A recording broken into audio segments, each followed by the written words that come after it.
Hi, Tony here again with all the remote things. I've got a fantastic one for you today. I've been looking forward to this. This is my great friend, an improv artist, I like to call her, Jessie Shternshus. How are you? I'm great. How are you, Tony? Oh, fantastic. She's coming to us all the way from Florida. Um, Jessie and I met some time ago. I think we just discussed off air. It was about 2019 was the last time I saw you at Agile Australia. She taught me how to say a name then. So Jessie, stare, and shoes. Yeah. Yay! I've never forgotten it. So it was a really good fun when we had you on the Agile Revolution cast that I do with some friends as well, podcast. So, Yeah, but today, would you like to introduce yourself to everybody so they can know you as much as I do? sure. So it's Jessie Shternshus, just like Tony said, and I am the owner of the Improv Effect, which has now been around for 15 years, which is Hmm. crazy. Yeah. And it's a company I started to help people with communication and collaboration and innovation. And we'll infuse improv and then other experiential exercises into everything we do to kind of help individuals and teams and organizations just be their best selves. Yes, and we as I said, we talked to each other back in 2019, and Yeah. you've taken the journey a long way since then. So I'm really excited to talk about how it is because you're now a CEO, by the way, of course. I said, Yeah, yes. I'm yeah, very, very C-Swedish, you know yeah, me. Yeah. in Mhm. an improv kind of way. So, Yes, exactly. when we talk about improv kind of way, let's talk about that. What really is the improv effect? Talk to us about what the improv effect is.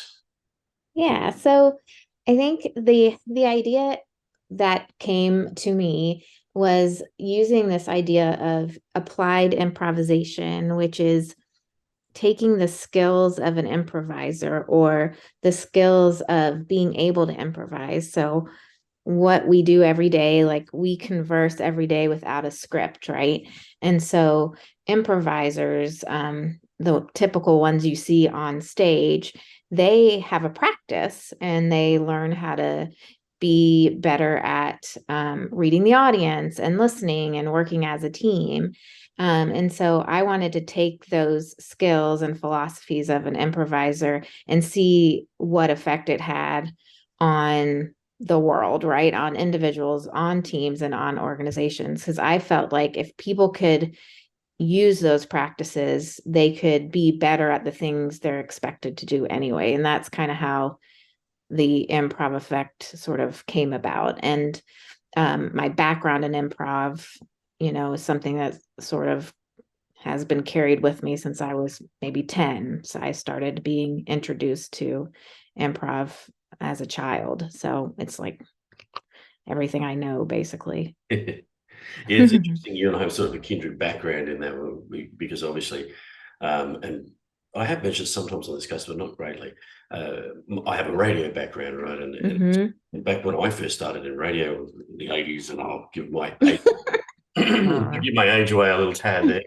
Uh, we had to go through radio school and you had to do all these things. And improv was actually one of those things that you had to do, which, Yeah, which was one of my favorites. So yeah, it's yeah. it's brilliant to be able to take that and be able to. I call it, when you're improvising and I'm talking to facilitators often, I call it gear shifting. Uh, Exactly. you've got to have a It is different gear to go into and to figure out what is right for the terrain, right? right. And that's the thing, like that shouldn't be limited to just an improviser.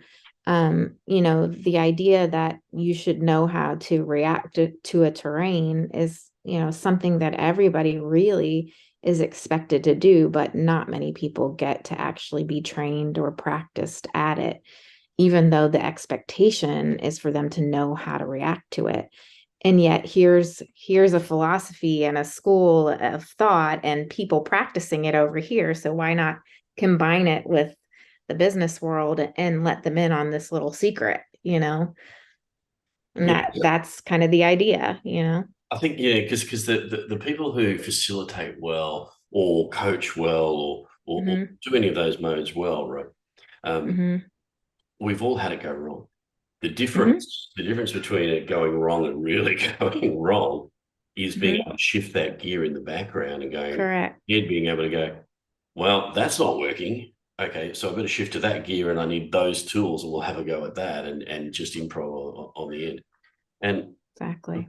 the reason I bring that in is because part of what you do is you've looked at that in the terms of the different mechanisms of the work that gets done.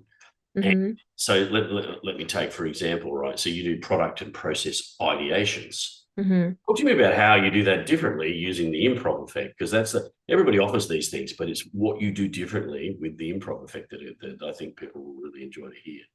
Yeah, I mean, so the first thing when you think about product or process ideation, you start with the customer, right? It's knowing who is the customer and what is their pain point, right?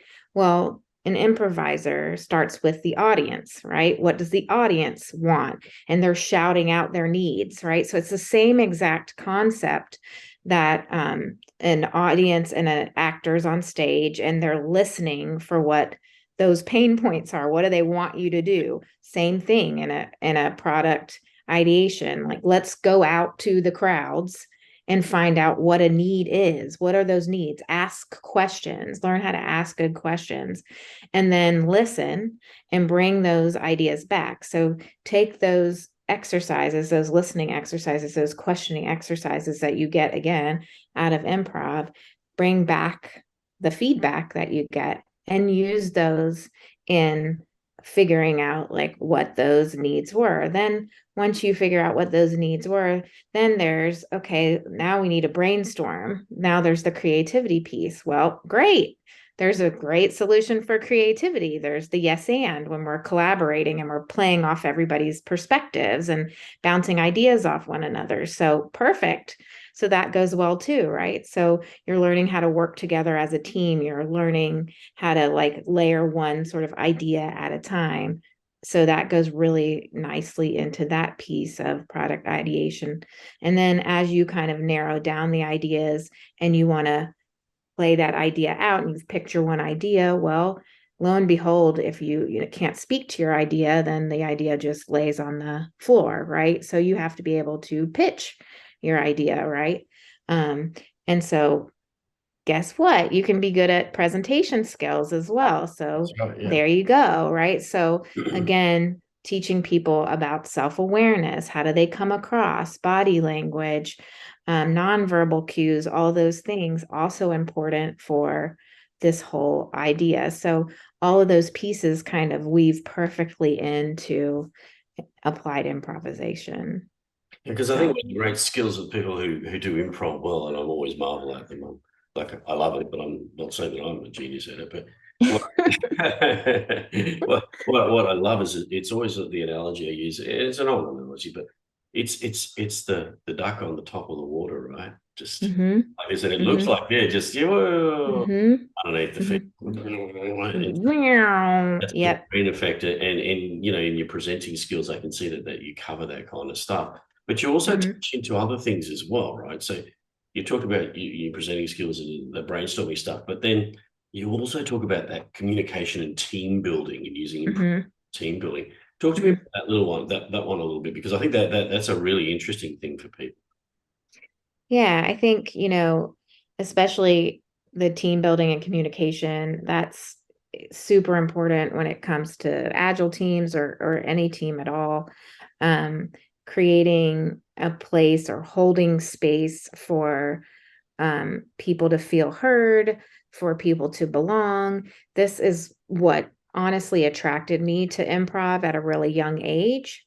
So, um, improv creates these great communities to be heard, to be accepted, where everybody's perspective is sort of played off of because you're creating a community of people who will always accept and validate an idea and at least hear it out and explore it. So even if your idea is not the one that makes it, to the very end and it still goes to the cutting room floor, at least you know that it was tried and at least you were heard, and that the people on the team have your back. And so creating these kinds of philosophies and team norms and teaching those from an improv experiential perspective really creates a nice culture and a team where people are communicating clearly and really seeing and hearing one another. And I think that's great because it ties into something else. Because the way I see it, it's interesting how different permutations of things are seeping its way into the what I call the agile ecosystem, if you like. Mm-hmm, mm-hmm, And there's yourself doing the improv thing, and I've got a great friend who I'm sure you know is Adam Weisbart as well, who mm-hmm, is comedian as well. mm-hmm, Got this comedic and this improv and the acting kind of things coming in. And the mm-hmm. reason it's coming in is because, well, this is my belief of it, right? Because I've seen a few other people do some things with it as well. It ties into that. It ties into that whole psychological safety and Yep. that team building and leader as a coach. And I know you do lead Yes. coach as well. Yes. Is my take on that right? Absolutely. I mean, I think the creating a safe place, and that's what I mean, like when you're in a place where you know that you put an idea out there and it's not going to be judged and it's not going to be laughed at, but it's going to be played off of, it's going to be built off of and validated. That creates trust and psychological safety instead of, being judged and then your defenses go up or you feel shut down. Mm. And so bringing that kind of culture to a team, yeah, it makes it feel really good. And I think people want more of that and also want to know how to do that. And what's nice about improv is it's a really simple way to do it, and it's experience based, so it kind of sticks with you instead of just like lecturing people like, hey, you need to make this safe, but that's great, but you didn't tell me how, right? It sticks because you learn how to embody what psychological safety actually looks and feels like instead of just telling people make this trusting. You're like, well, what the Yeah. heck, how do you do that, like what does that mean, so And yeah. you add that into the different permutations because I like the way you think about the different permutations because leaders and coaches and whoever are doing these types of things always struggle with those different permutations of, all right, here's my leadership hat, here's my mentor hat, here's my coach. Mm-hmm. Mm-hmm. How do I flow between them? And I see Mm-hmm. this is a nice link moment improv between those if you play it right. Your thoughts on that?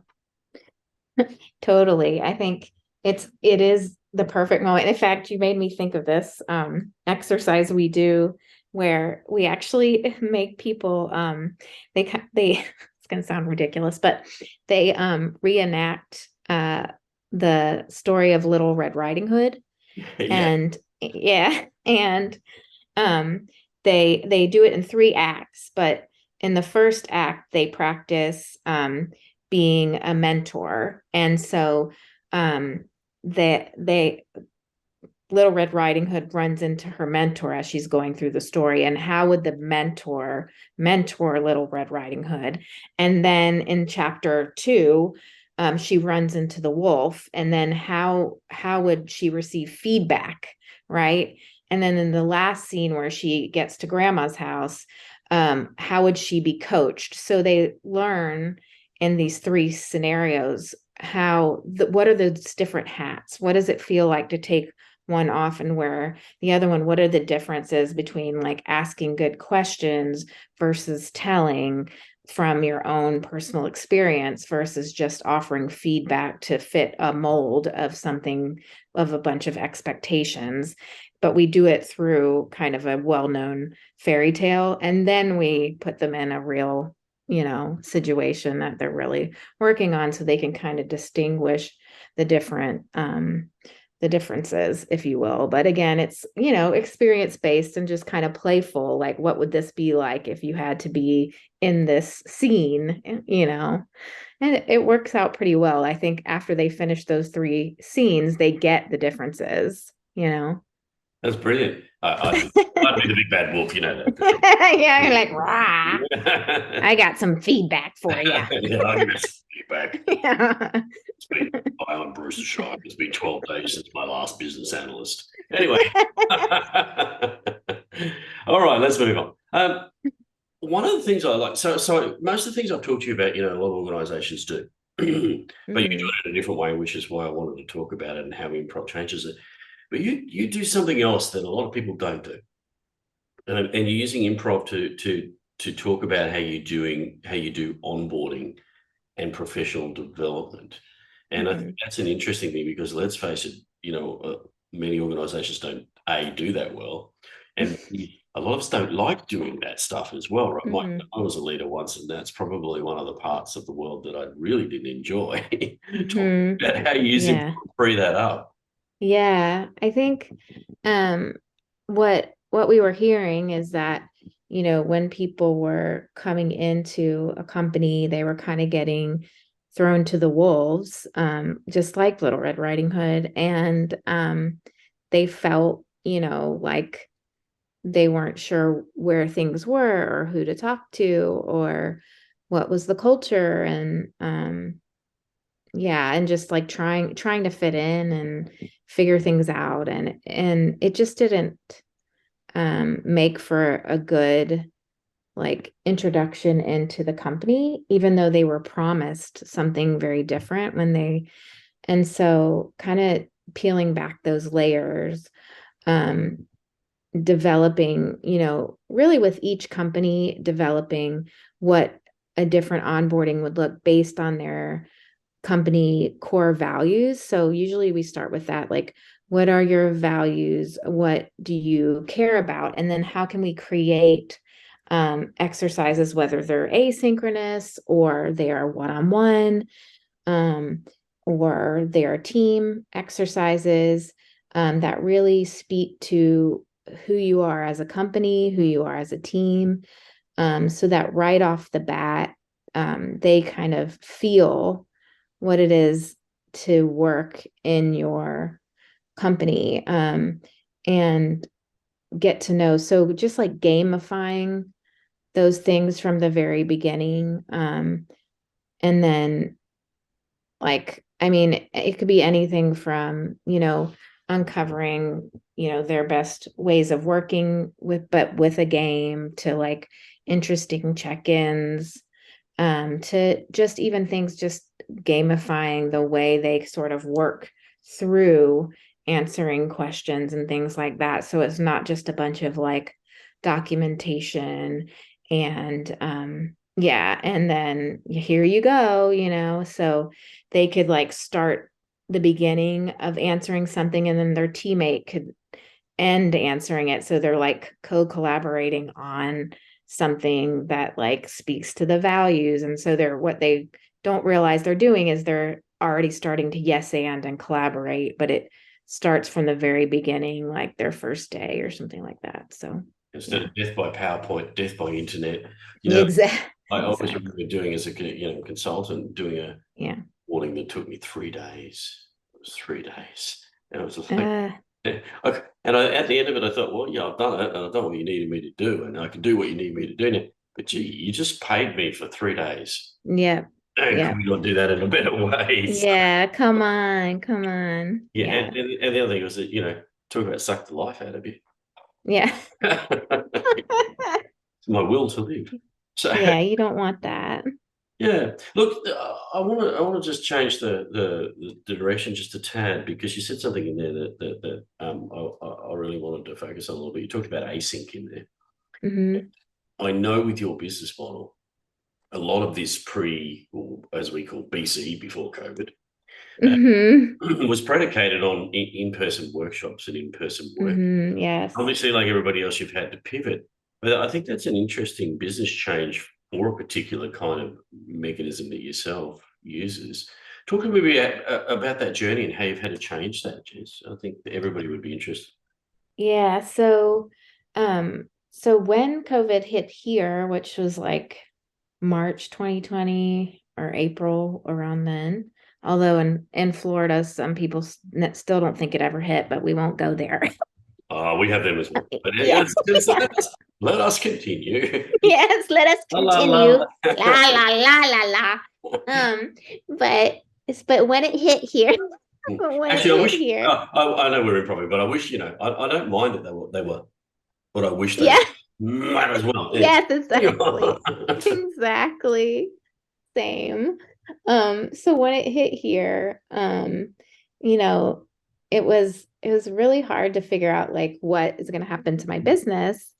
And I really wasn't sure like at one point if I would even have a business, like because it seemed like, everything's shutting down and like how do I do experiential learning and training Yes. online and I'd been working for years and years and years with this business. I'm like, oh my gosh, is this like business baby of mine gonna go in the trash? Like it's scary, not gonna lie. Like I'm like, oh my gosh, um and I had a small percentage of my business coming in that was coaching, that was virtual, but the rest, a vast majority of my training and speaking was all in person. So I was like, ugh. So then I really like dug into figuring out what tools were out there that could like create experience-based learning. So like come May, I was like, okay, I'm gonna see what's out there. Maybe it was even April, I don't know. Um, and so as I was looking around online, just kind of like learning as many things as I could to see what I liked and what was intuitive and things like that. And I found mural pretty early on and really loved it. I felt like it was really easy to like pick up and also like create a lot of the exercises that I like to do, and it gave me even more ideas. And so I was just like nerding out on there. Then I ended up meeting people from mural and um yeah, and then I found like you know playing with Zoom and Teams and Butter and like playing with all these other things that were going on. And so I started to like find my way and start to kind of like flip my business model so that I could be virtual but still stay true to who I was, still make the learning experience based but virtual. And luckily I was able to um, continue to keep a lot of the clients that I had and do like still do the same kind of work um, with those tools. And then I was also given the chance to work with clients that I don't think I would have ever been able to reach because we were remote and virtual. And um, one of the coolest ones was I got the opportunity to work with the United Nations. Wow. Yeah. And that was crazy. I still can't believe that I had that opportunity. It was nuts. And the crazy thing was is they wanted training to help facilitate economic forums for all different countries. But how can you do that equitably, inclusively, but remote and facilitate it remote and help? So for our side to help them learn how to do that in a way that was interactive too, and help learn the tools to make them that way, which I was just learning myself like a few months before. And somehow I got this job and I was like, okay. Sorry, my mind, my mind goes to the thing of seeing now, flash forward, and you see the head of the United Nations doing comedic stand up as a Yes. But it was crazy. It was crazy.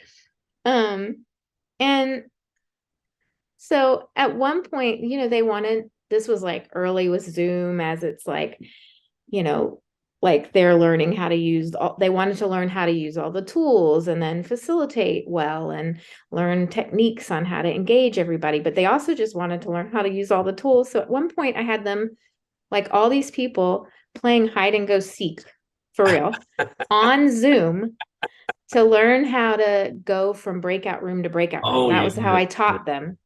So they had to like, yeah.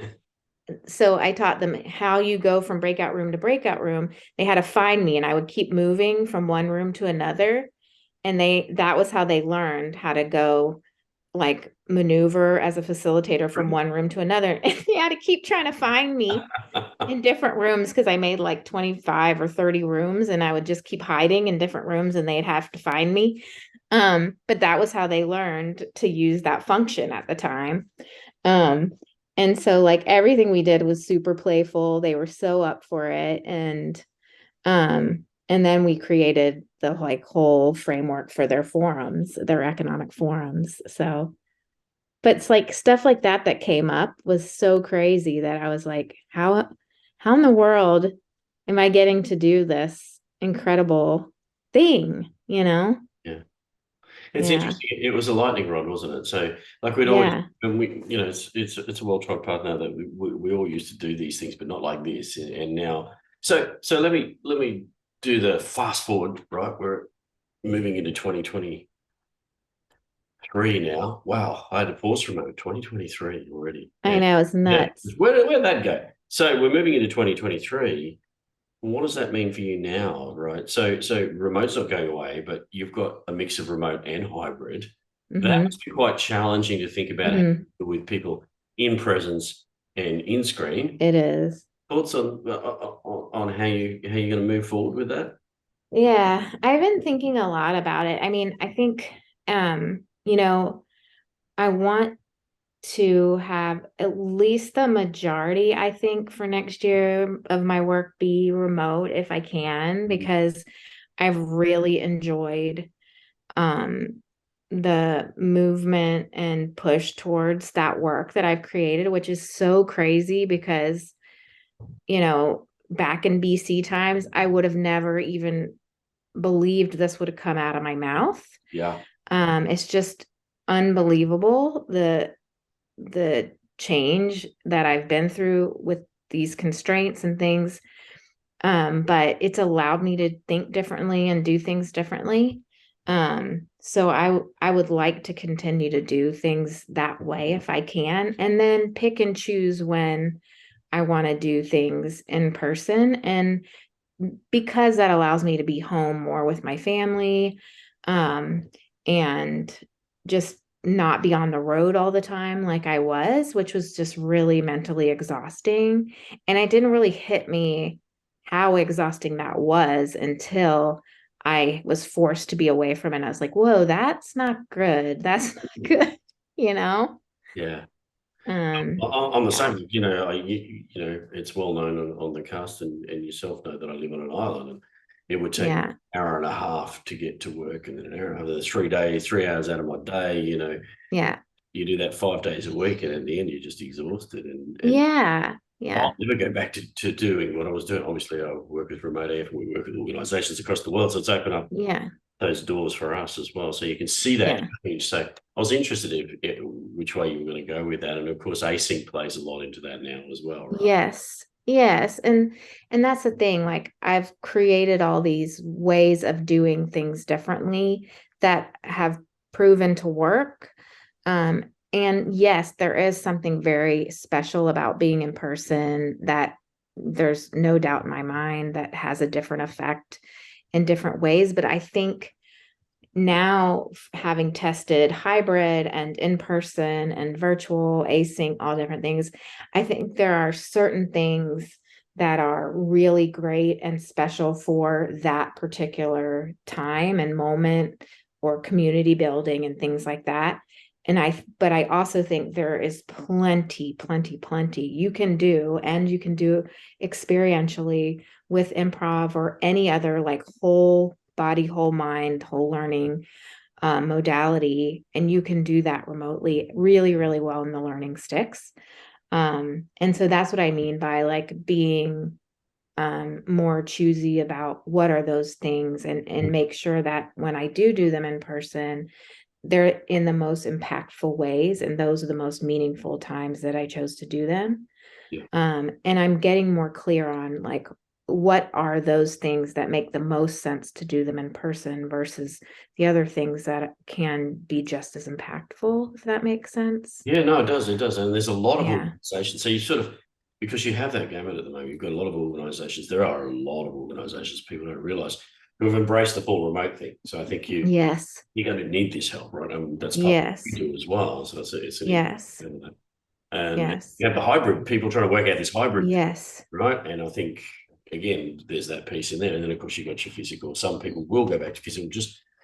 Yes. I'm not going to say that they're wrong in doing that, because in some environments, that's a necessity, right? Yes. Because Yes. you take my partner, she's a nurse, you can't really do Yes. You can't exactly with that. hospitals Yeah. and yeah, medical field, working in factory. Like the thing with Improv Effect is we work across so many different industries. Like there's, we're in different situations. And so there are many people we work with that don't have a choice. They have to be in person. And then there's plenty that do. So, it really does depend on the circumstance. It really does. Yeah, I think Yeah. it's exciting. I'll be excited to see where you take that. So I'll be Yeah. talking with Yeah. you. Yeah. We're getting close to time. So there's one thing I did want to touch on with you. Yeah. So you've had a book for quite some time, which was Control Shift Uh-huh. plus Shift, which is, Uh-huh. let me just read this, 50 games for 50 days like today. They are big. Yes. Right. I Yes. read that because I wasn't going to get it wrong. Yes. And it's a great book. If you haven't seen that, we'll put it in the liner notes anyway. It's great. Thank you. I've used them. In fact, I've used some of those in the remote frame and things like that. Oh, thank you. Great repository for me. But you have a new book. Mm-hmm. Newer book Mm-hmm. since the last time Yeah. I saw you. No more bored. No Mm-hmm. more meetings. And it took some Mm-hmm. people being bored. Yes, Talk exactly. to me a little bit about it. So it's a similar kind of idea where it's just full of um, activities and exercises that you can do either in person or virtually. And it's about like if you're going to gather together with one person or many, that it should be meaningful. And so because many people meet and it is just completely pointless and it's wasting people's time, and they're bored in the boardroom. And so the idea was, how can we help you when you're gathered together, whether it's to work out a communication issue, whether it's to go over a process or a strategy or to innovate. And it's just chocked full of exercises in there again. And inside of the book, it will tell you whether it can be done virtually or in person or both. So this time it's a little different than the first book because the feedback we got was it'd be nice to kind of know like where or when to do those and have kind of an index. So we added that with this book since it's also exercise driven. So it's got more of a guide, so it's easier like to flip through and figure out quickly. More, I think, user friendly, this one. Um, and yeah, so it's got a lot of different like opportunities for setting up your meeting to be better, hopefully, than it might have been before. Yeah, and create some of that. We talk about the loss of the water cooler and the connection and those Yes, yes, these sort of things. And as I said, I use some of them myself. So yeah. a really good repository of information. I would recommend it to people. So we'll put that in the line Thank you. as well. Thank you. To do that. Thank you. Now, Yeah. I normally speak to people off air and I say, I'll let you know when we're close to the end, because I'll say to you, my trigger point, because I promise you I have a fit when the trigger point came along, right there. Anyway, well, we are very close to the end now. You said you were going to storm off and leave me, but you won't do that. How can people get in touch with you? How can people get involved with the Improv Effect or any of the things we've talked about today, Jessie? Yeah, so I think the easiest probably you can go to the website, which is improveffect.com, or you can find me at Jessie Shternshus on LinkedIn. Those are probably the easiest things to find. And then I can give you all the good information. Maybe we can put below by the links. Those books are on Amazon and stuff like that. But those are probably the easiest ways. And I love when people get in touch or hear what they're doing using these kinds of things, or hear when they're stuck and they want help. Like, I'm a facilitator slash teacher at heart, so and connector. So I really do love hearing from people and hearing what they're up to and how they're doing and who they're connecting with. That just makes me super happy. Yay. And I Jessie will get back to you. And we're talking about those games and things. If you get hold of them and you change them around, do anything, tell Jessie about it. She loves it. Yes. Yeah. Yes, totally. Look, we are at the end. If you're listening to this, please like and subscribe so we can keep this thing going. Join our Remote AF community. Just hop on remoteaf.co and click the community button, and you'll find a whole bunch of people there, community, who are looking at remote and hybrid and how we work better in that way. Be fantastic to have you. Jessie, it's been awesome to have you on all the remote things again, and I certainly won't be the last time, I can guarantee that. Thanks for having me. It's been so much fun. I hope at some point we can meet up again in Yay. Australia or Florida or something. I don't know. Yeah, that'd be fantastic. Absolutely fantastic to have you on today. Thank you so much for having me.